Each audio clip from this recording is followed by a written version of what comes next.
event, the time of waiting and preparation. Let us prepare to be fully present in this time, in this sacred space.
Thank you, Michael.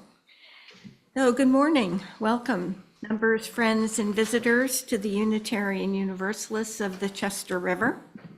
We come together here as an intentional community, gathered around our mission to support each other's individual spiritual journeys and to inspire, inform, and support all who seek a more equal and just community. And we're pleased that you're all here this morning, including those of you who may be joining us on Zoom. Connie Schroth and I'm Nancy Holland, are your service leaders this morning, assisting Reverend Catherine, whose sermon today will be on the practice of presence in anticipation and community. We're always grateful to have Michael at the piano, Edith's lovely plant arrangement. What is that noise?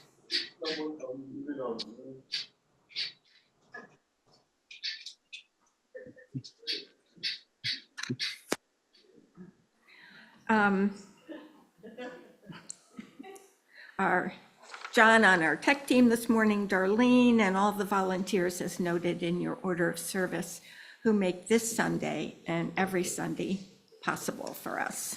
Thank you so much. Group of announcements this morning. December 8th, we'll be meeting anyone who's interested in joining or considering being part of a choir here at UUCR. We will have a meeting after service.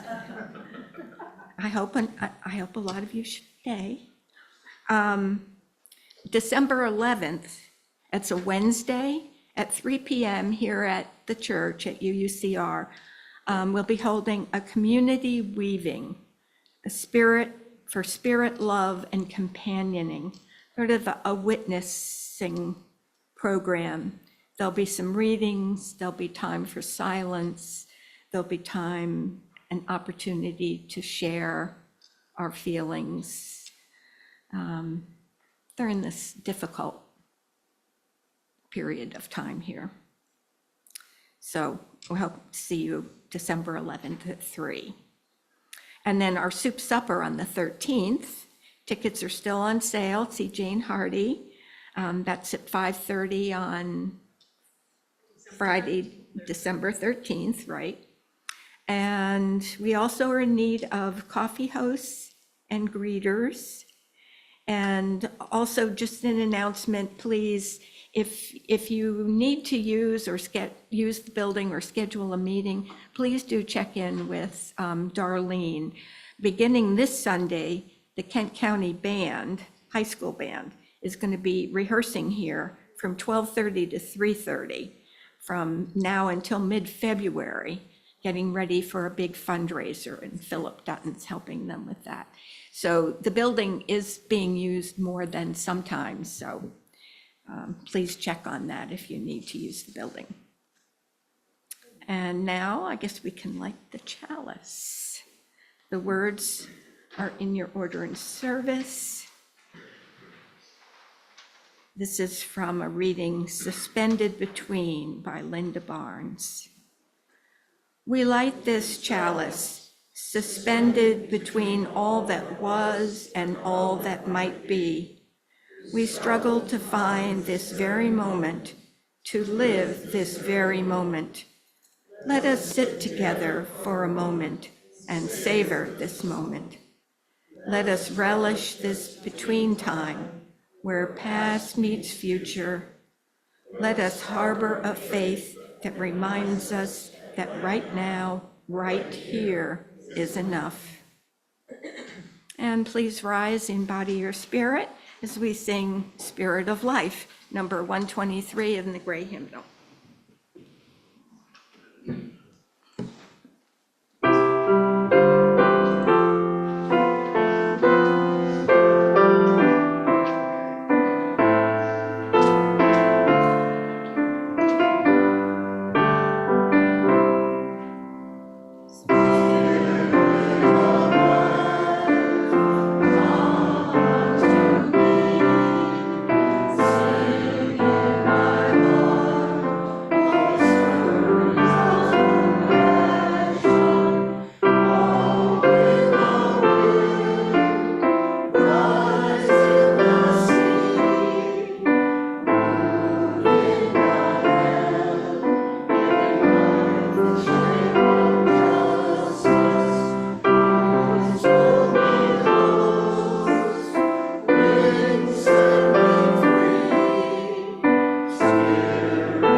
Well, good morning again, and I hope that all of you had a happy, peaceful, and tasty Thanksgiving.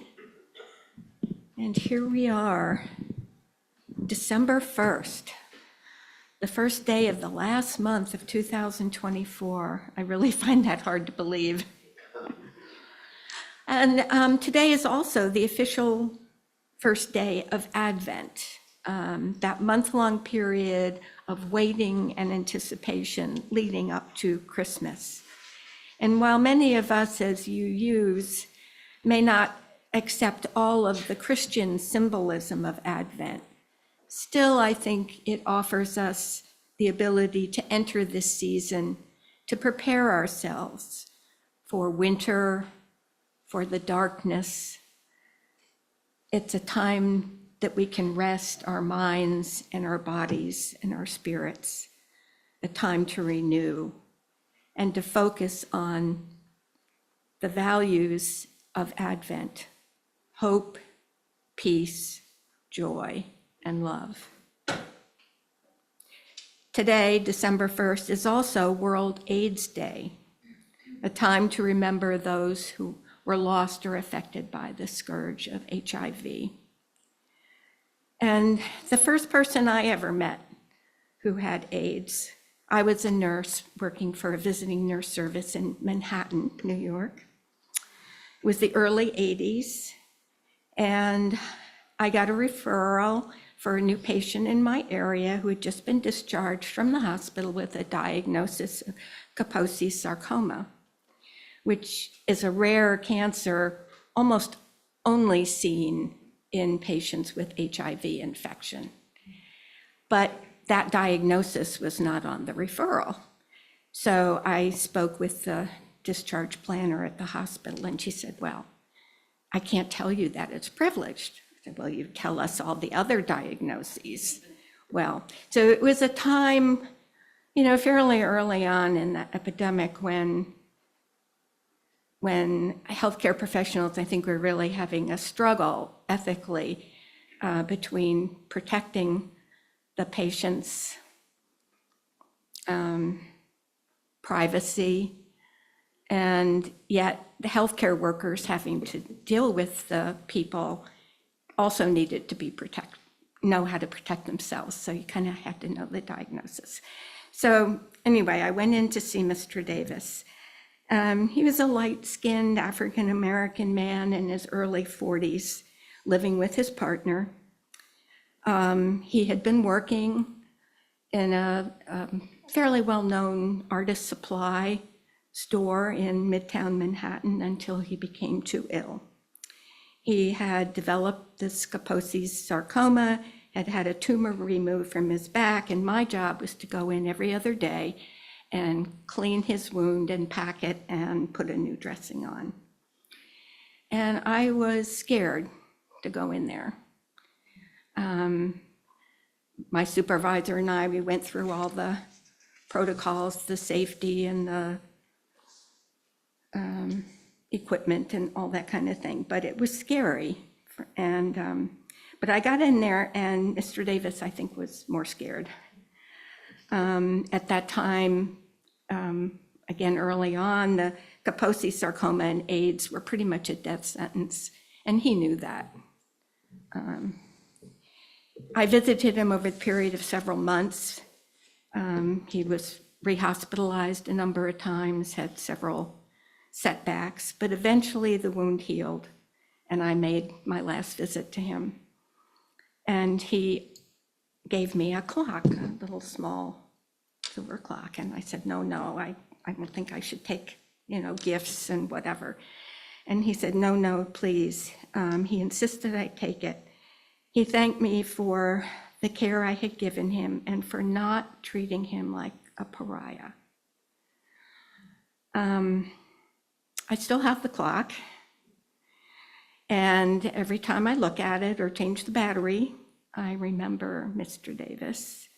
He was soft-spoken, very private, uncomplaining, frightened, but brave. And he didn't deserve AIDS, as no one does. And whenever I look at that clock, that experience comes back to me. Anyway, okay. Now we're going to go into a meditation, which is a sung meditation today. We're going to do, it's misprinted in your order of service. It should be 1009 in your teal hymnal. Meditation on breathing. Michael's gonna, this is a round. We've done it before. Some of you will remember it. I mean, it's not so much around as, Well, use the different parts. Okay, right, that's true. So the back two rows, let's have the back two rows along this line.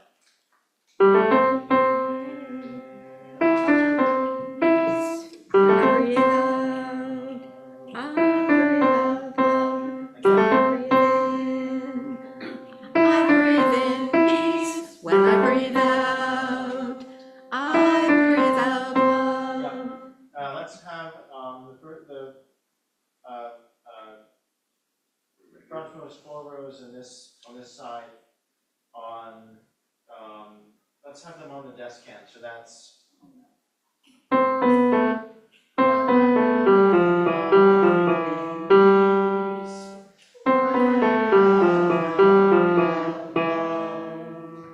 let's try that. 1, 2, 3, 4, 1. When I breathe out, I'll breathe out loud. When I breathe in, I'll breathe in peace. When I breathe out, I'll breathe out loud. Then the frontmost 4 rows on this side. Let's have you guys on the drone. That's Breathe out, breathe in, breathe one out, more time. breathe in, breathe out. So the lead-in is from the people in the back row. Breathe like that. Yeah. Like that. How many times have we done? Let's see if we can go through this 3 times. Okay. Okay. 1, 2, 3. I breathe in, I breathe in, I'll breathe in peace. When I breathe out, I'll breathe out love. When I breathe in, I'll breathe in peace. When I breathe out, I'll breathe out love. When I breathe in, I'll breathe in peace. When I breathe out, I'll breathe out love. Okay. So it is an incentive for a choir, I heard that. And just take a second, let's take a deep breath all together. And in that moment of laughter and joy, and honestly, y'all sounded good, right? So I want to thank Michael for leading us through that. And I'm going to invite a moment of reflection, just a meditation. So in your seats, generally upright, take a deep breath. Reflect on the joy of being in my offering prompt. You reflect on what works for you, the joy of being in community, of hearing your voices mingle, and of building something beautiful together.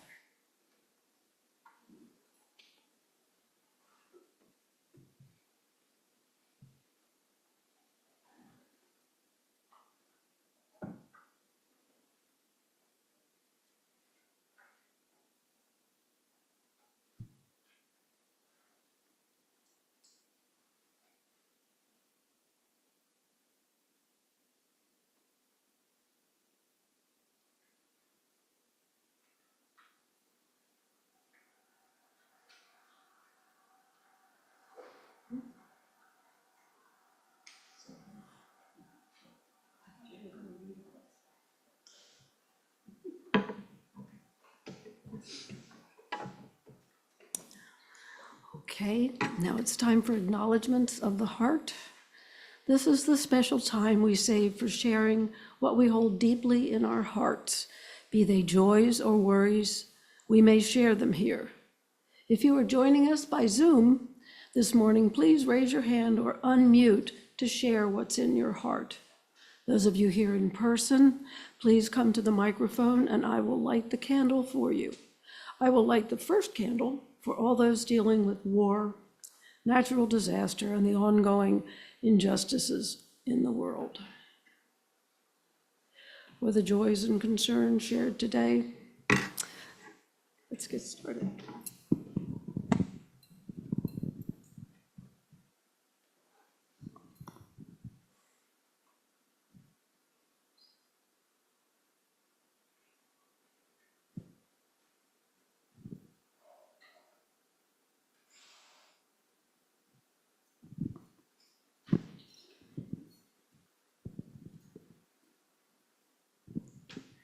This is a sorrow that turned to a joy, and I hope I can get through it. I lost 2 cousins to AIDS. They were very dear to me, and they both died in the late 90s. And in 1999, I saw a poster for a fundraising bicycle ride to support AIDS research. I didn't even own a bicycle, but it called to me.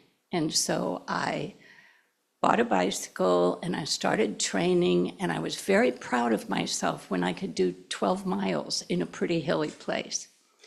The ride was 275 miles. It was from Boston to New York, and it was over 4 days, and it was wonderful. And I realized that I loved it. I loved everything about it. And for now more than 25 years, I have done bicycle tours. They're not always fundraisers, but whenever I get on my bike, I do think of my cousins. Would you like to? I have a joy. We had 14 for Thanksgiving, so many we had to eat around the ping pong table. But the thing that was really cool is just after everyone had sat down to eat, we do this fairly new thing, which is we go around the table and everybody says what they're thankful for. Each person, large and small, and that's always very heartwarming. And then the lights went out. So we had the entire Thanksgiving dinner with candles, and it was really quite fun, quite pleasant. So it was just a different kind of Thanksgiving for us.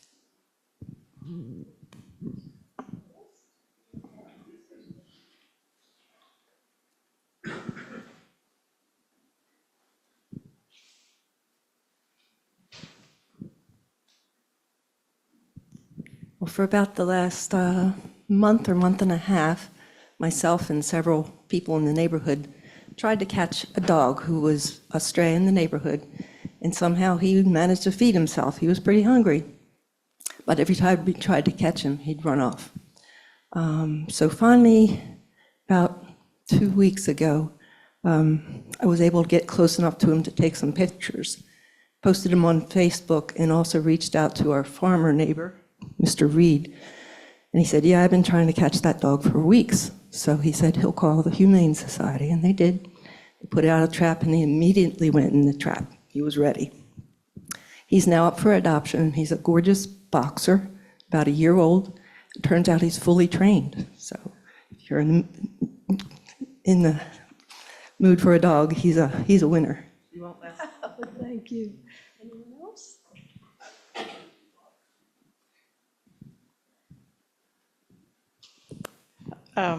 Thank you, Nancy, for talking about Mr. Davis. I had a childhood friend. We both grew up in the same conservative Presbyterian church, and 30 years Mark died of AIDS in Manhattan.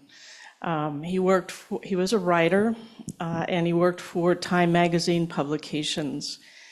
He was involved in ACT UP, which, if you remember, protested at NIH, and if you visit the New York Public Library in their archives, you can see the lab coat that Mark wore on the day that he protested at NIH. He would be 71 if he had lived. And I think about him on this day. Thank you.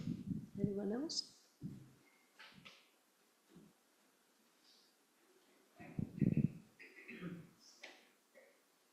Oh, goodness, I realize walking up here I'm going to cry. Al's, my husband's beloved brother, Nick, died of AIDS. Just before really we started dating, I missed the chance to meet him.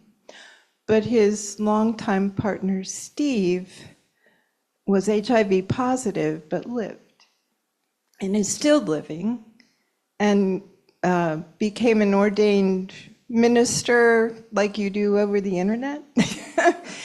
And he married me and Al, and he also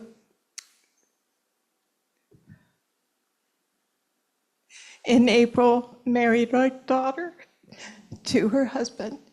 And we're so blessed to have him, and he's now married to Scott, who is also a wonderful addition to the family. And he is my beloved brother-in-law. Sorry. Okay.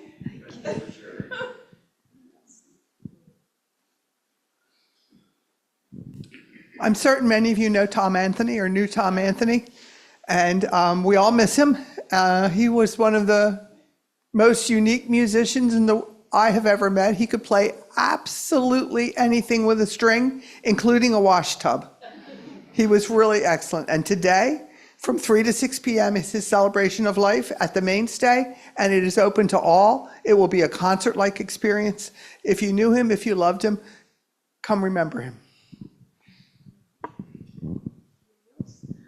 I just want to say, when we were having Thanksgiving dinner, we had a discussion about what is currently going on in the LGBT, whatever, I can't remember all those letters, community. My sister and her partner are very, very concerned. They were married in Vermont, and they're very concerned about what may happen to their status and, you know, all of the things that go along with that. So that's something to be thinking about. It's very serious and will affect many, many dear, dear people. So.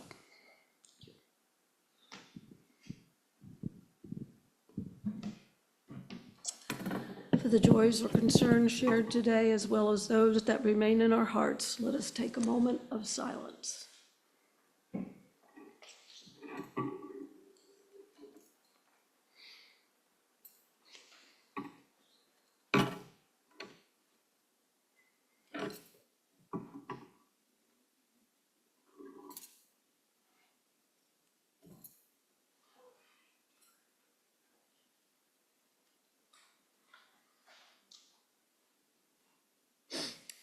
As we care for each other here today, let us also care for this church, its mission and programs. Please give as you are able, for our gifts keep the flame alive.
Okay, for the responsive reading, you have to pay attention here. This is going to be complicated, right, Nancy? In the insert in your program today, we are going to have, let's see if I get this straight, orchestrate this. Those of you who are on this side, you will be reading the regular text, the first two parts. This side will be reading the italic part. Okay? Okay. As we enter this shared sacred space, let us renew both our commitment and our covenant. There are those among us who have endured a loss in the past week.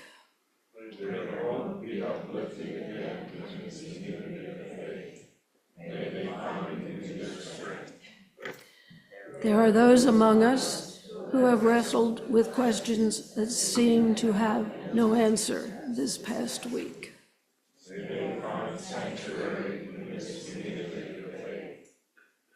There are those among us who have cherished an unexpected joy in this past week. As we commit to continue our free and responsible search for truth,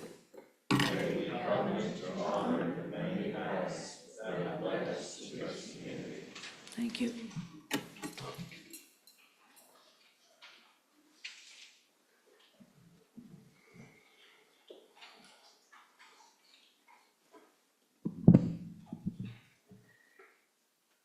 Beloveds, I want to start by thanking you all for sharing so deeply of your stories and of your connections to this day.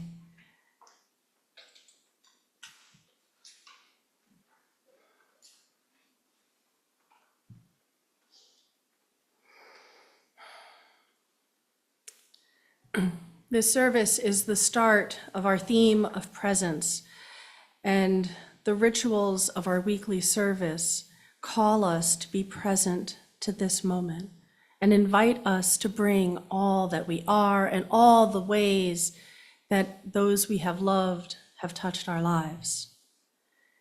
Here in this community, we invite your full presence, and we've heard that today.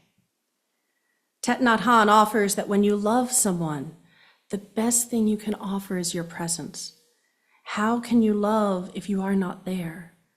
The most precious gift we can offer others is our presence. And when mindfulness embraces those we love, they will bloom like flowers. I heard us all talk about a lot of flowers today, some in joy and some in remembrance. This is a community of love, and whether you bloom like flowers in connection to music, thank you, Michael, to the earth, to growing things, to social justice, or to a particular religious tradition, thank you for your gift of presence. As Nancy shared, today is recognized as two special days. First is the first Sunday of Advent, and second is World AIDS Day.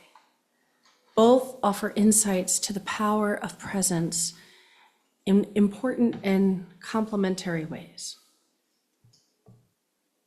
First, Advent is a preparatory period for our Christian siblings, or those of us who identify with the Christian religious tradition. They focus their presence on the anticipated birth of the baby Jesus in Christmas, which many in UU lens will talk about renewal and rebirth of the year in a connection to all that comes and the cyclical flow of our lives. This time is designated for prayer, reflection, and to take a countercultural pause, to be present in the moments of anticipation. Let's think about that for just a minute. How countercultural it is to pause, to be fully present to a moment. No phone, no text, no alert, no ping, no demands, no due dates or schedules, just presence. That's the beauty of Advent to me, intentionally taking that pause. Other religious traditions and their wisdoms offer other ways to approach achieving that countercultural pause. And how countercultural is it to take that time to reflect or pray and meditate, whichever framing works best for you, to focus our awareness and attention on hope and rebirth.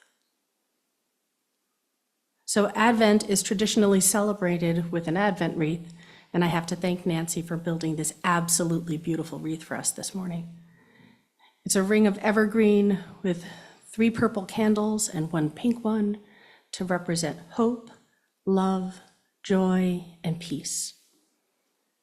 Today, being the first Sunday, the focus is hope.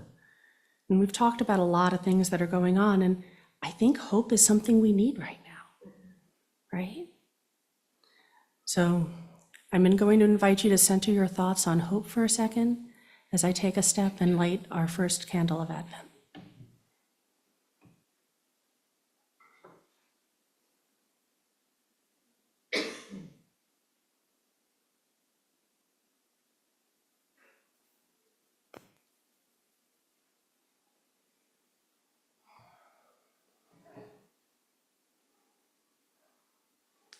Beloveds, may our spirits be full of hope and our presence bring hope to those we come in contact with.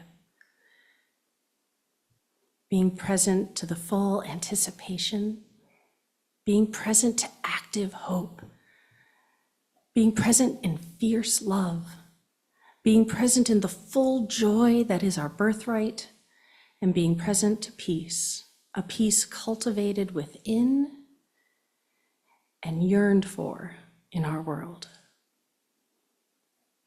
In these reflections, I've often felt a connection to the immensity of life and the flow of life. My favorite description of God, actually by God in the Hebrew Bible, is I am. There are various names throughout the Bible with many historical and cultural implications for the ancient Hebrew people. Yet I am is what speaks to me. And for me, that's the connection of the divine to all life. And conversely then, of all life to the divine. And for me, it is present when I am grateful for this breath. And the next.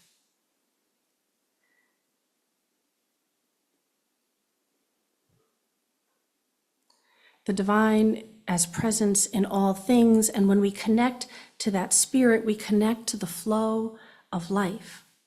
And when we bring our presence into these moments of reflection in this season of quiet, awake to the mystery and the dignity of soul, we invite notice of those small everyday miracles around us.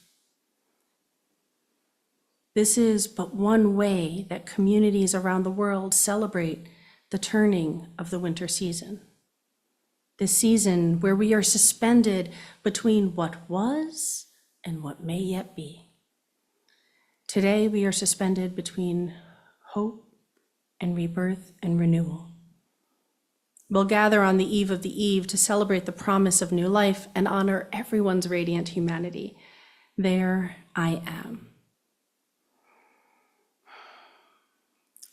And so now I pivot. Today is also World AIDS Day, and which invited the beautiful memories, connections, sharing, and sorrows and losses. And it makes this day sacred from another perspective. Until the COVID-19 pandemic, the AIDS epidemic was the first global emerging disease that I had lived through. And they both started with dramatic fear of the unknown, unexplainable illness and death, and initially affected everybody. That HIV transmission is preventable, and if contracted, treatable, is amazing and a reason to celebrate. My youthful self would have been very surprised that people with this disease are living for over 40 years. My youthful self would also have been amazed that babies are born to HIV-infected mothers without contracting the disease. The birth of each of these babies is a reason to celebrate in hope, love, joy, and peace. Our religious ancestor, Sophia Lyon-Fahs, is famous for saying that each night a child is born is a holy night. And we have these holy nights through people dedicating themselves with fierce presence. A lot of people demanding to be seen. This dedication asks us to continue fiercely, tenderly, and joyfully being present. Celebrating World AIDS Day asks us to continue the implementation of therapies and prevention while we seek eradication of this virus and cure, which we still do not yet totally have. A dedication that calls for our presence to honor the humanity of all. There's no conditional. Of all, and resist the dehumanization, particularly of people with marginalized identities, because that gets intersectional here. The human immunodeficiency virus, or HIV, is a virus that attacks the cells of the immune system. And it came to the American public's attention around June of 1981 with the death of previously healthy young gay men from a rare lung disease. which was one of the manifestations of acquired immunodeficiency syndrome, or AIDS.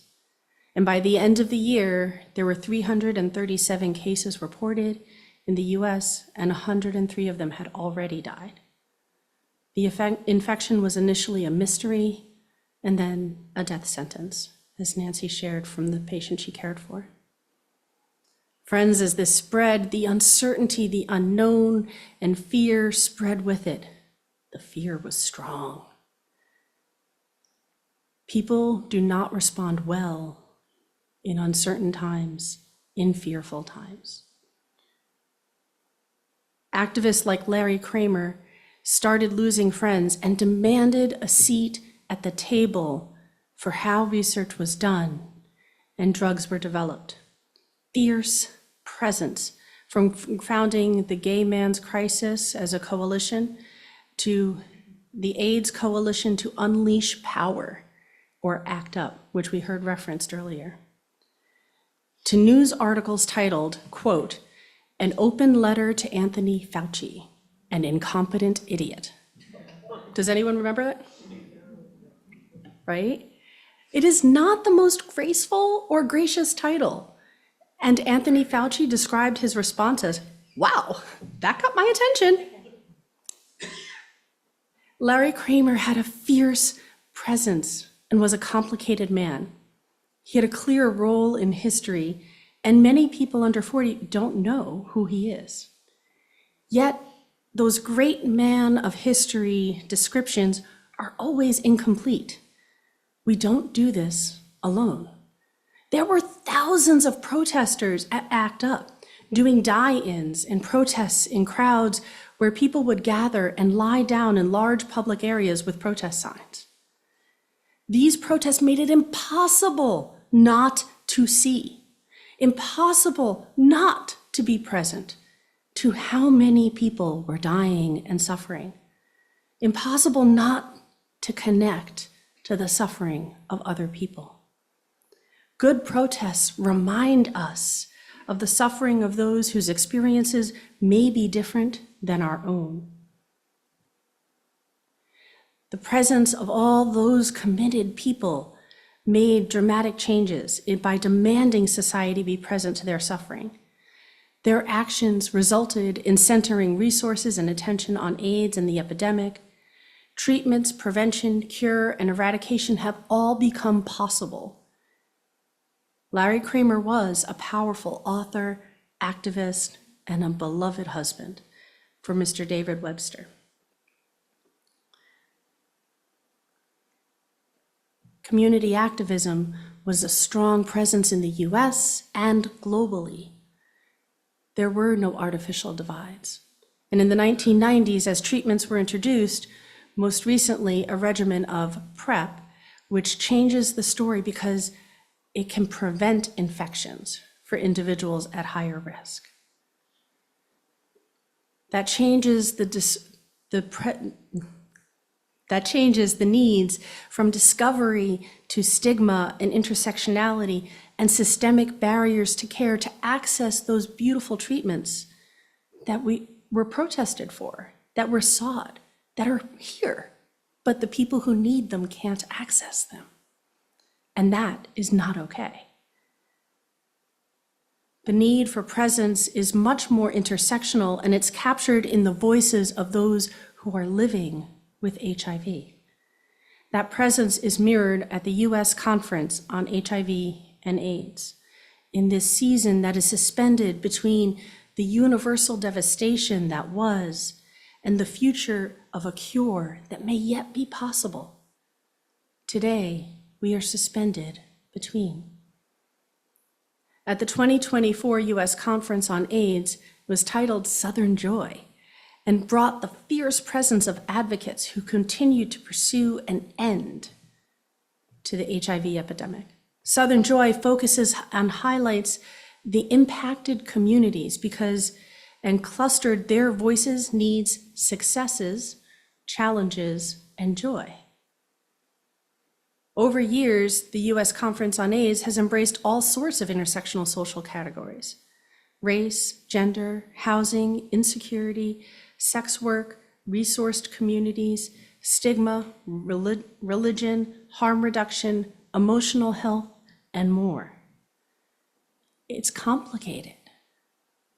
In 2024, various communities shared specific experiences and the needs and learned from each other. In 2023, the conference was titled A Love Letter to Black Women.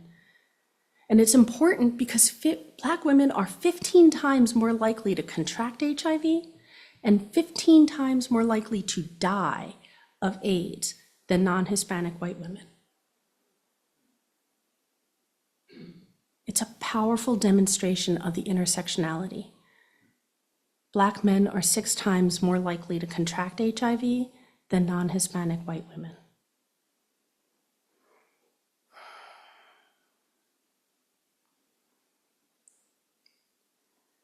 A few takeaways for me are we forget our history at our peril.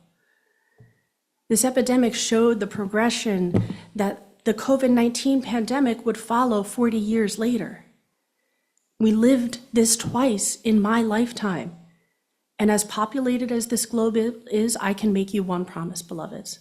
This will not be the last. Scared people responded like scared people. That is an opportunity for sacred work. How do we make meaning of our fear? How do we experience our fear when something unknown emerges? And it may be harmful. What do we do? How do we handle that? How do we bring our presence to ourselves and to those impacted?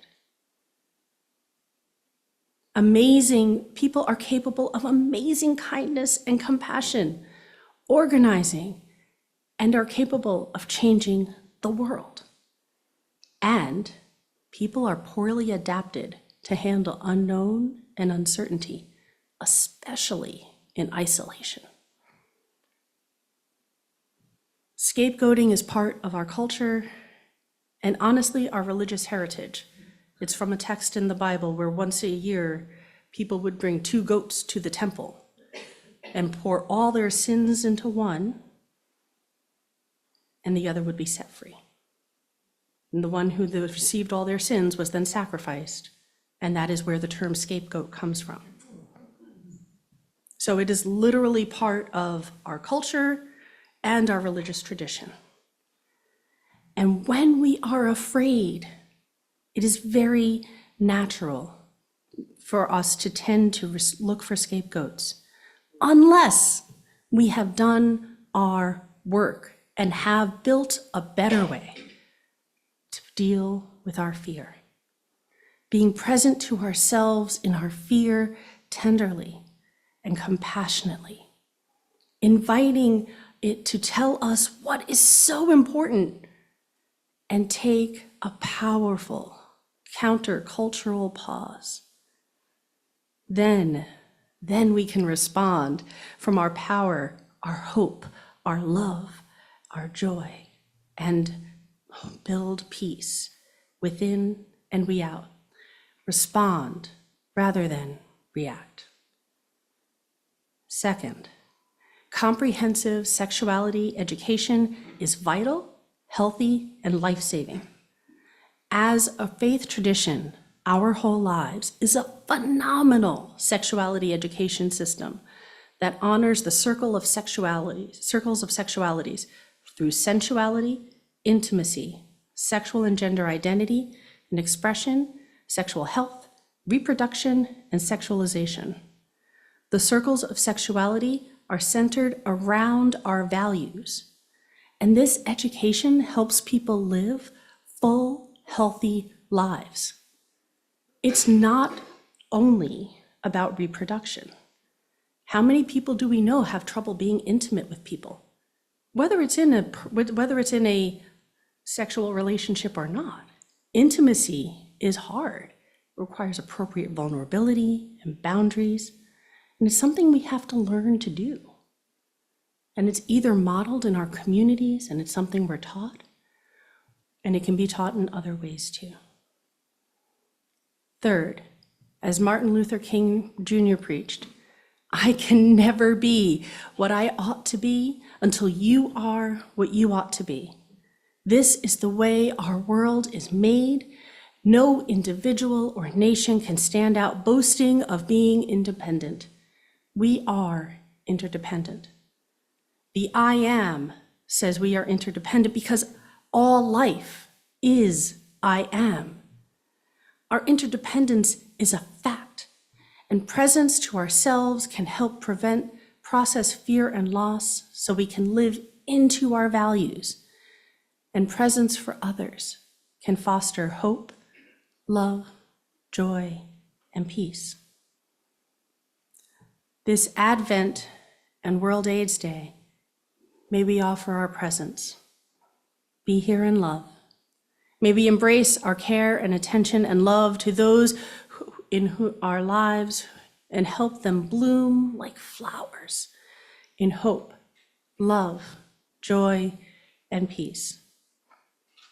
May our Christian siblings who prepare in reflection for the coming of the celebration of a poor Palestinian Jewish boy born in a manger, in this sacred pause, during the seasons of long nights and short days, light candles for hope, joy, love, and peace, and see the connections of that reflection in today's world. May we love our siblings with marginalized identities as we confront realities of how our social systems do not serve all of us and sometimes don't align with our values.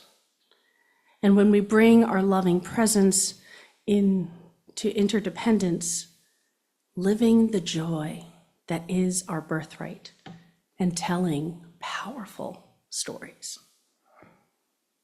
So, beloved, I will close with a blessing for presence by John O'Donohue. May you awaken to the mystery of being here and enter quiet immensity of your own presence.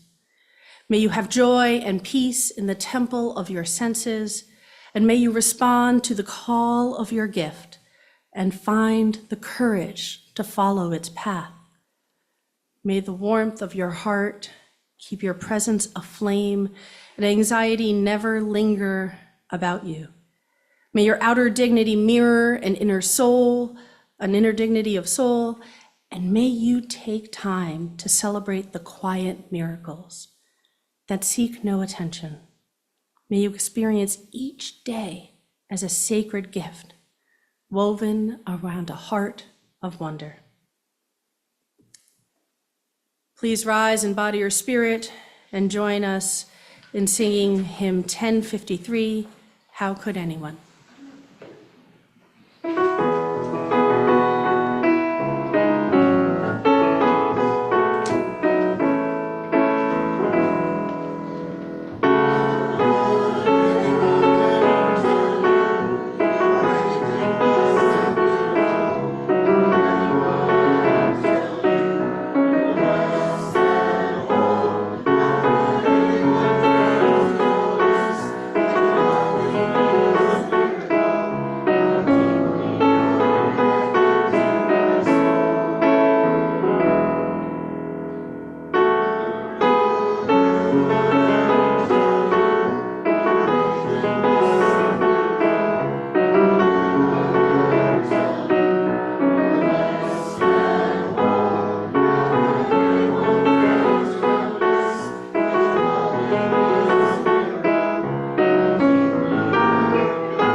I don't know if anyone saw, I think it was in the Washington Post, there was an article by one of their journalists, 5 things to do at this period of time, given the election and everything. And the second one was to join a Unitarian Universalist church.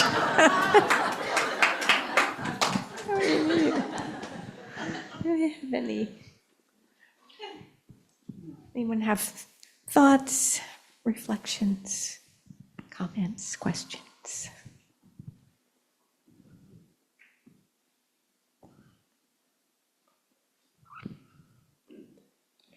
I know there's something.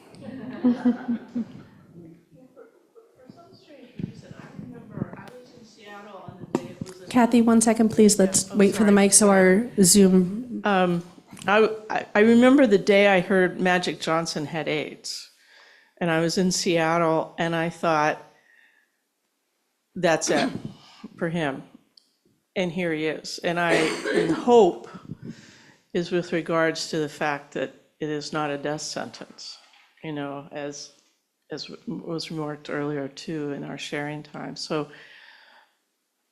I need to be with that, the hope of healing. Thank you, Kathy.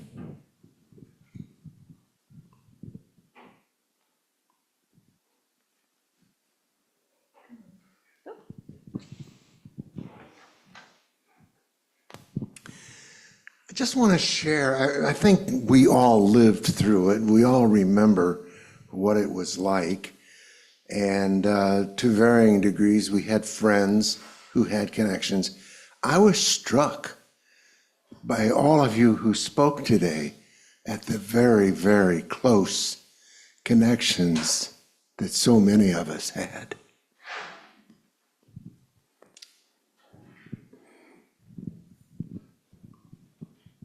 I think I saw another hand.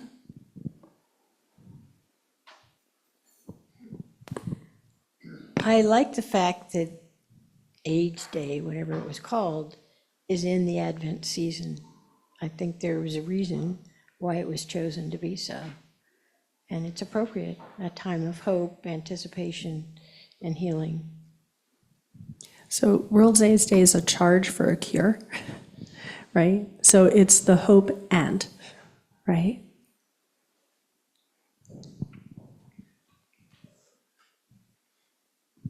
I just want to thank you, Reverend Catherine, for the warm and loving humanity you bring to the words that you share with us. Thank you, Connie. And I want to name all the people who make this service happen, right? Michael made that beautiful music happen and coached us through singing it, right? Connie's beautiful work as a worship leader, and Nancy's not only an amazing worship leader, but also chair of our worship committee. And we wouldn't be able to talk to any of our Zoom colleagues without all the work that our tech team, particularly John Ramsey today, do to make it possible. So, and lest I forget Darlene, we know nothing happens without Darlene.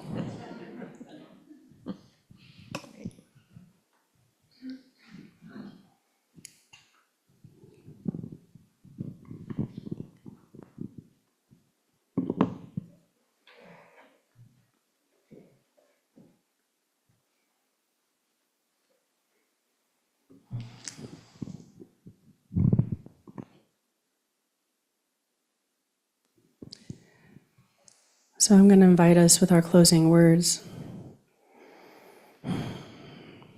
May we, as we go forth from our community, may we bring our calm and open hearts, make peace and grow in wholeness, live in integrity with the spirit of life within ourselves and all living things, practice possibility, being fully present to each moment of this one wild, wonderful life. May it be so.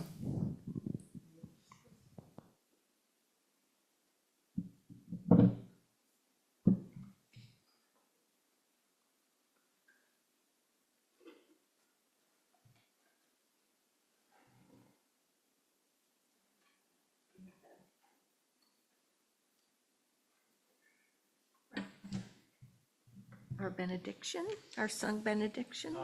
Oh, extinguish the chalice, I guess, yeah. Yeah, okay. So let us extinguish the chalice. The words are in your order of service. We extinguish this flame, but not the light of truth, the warmth of community, or the fire of commitment. These we carry in our hearts until we meet again.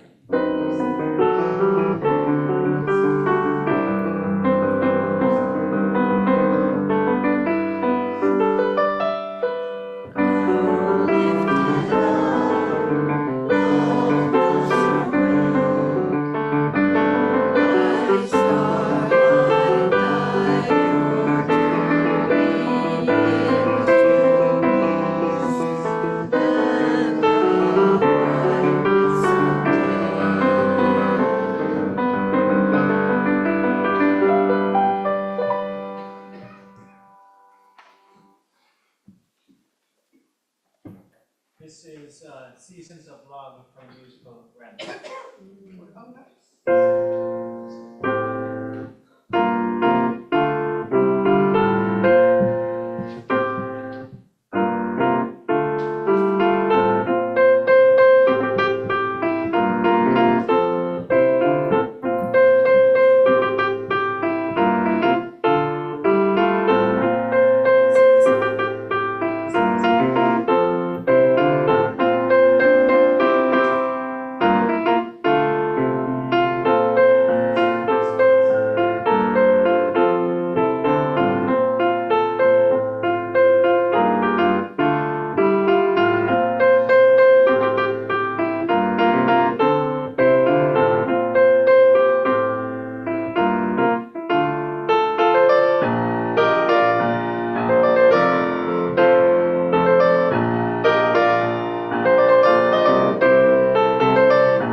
Please join us for coffee and conversation in the lobby. And also one reminder, for those of you that are donating gifts for our holiday family, they're due next Sunday. Thank you.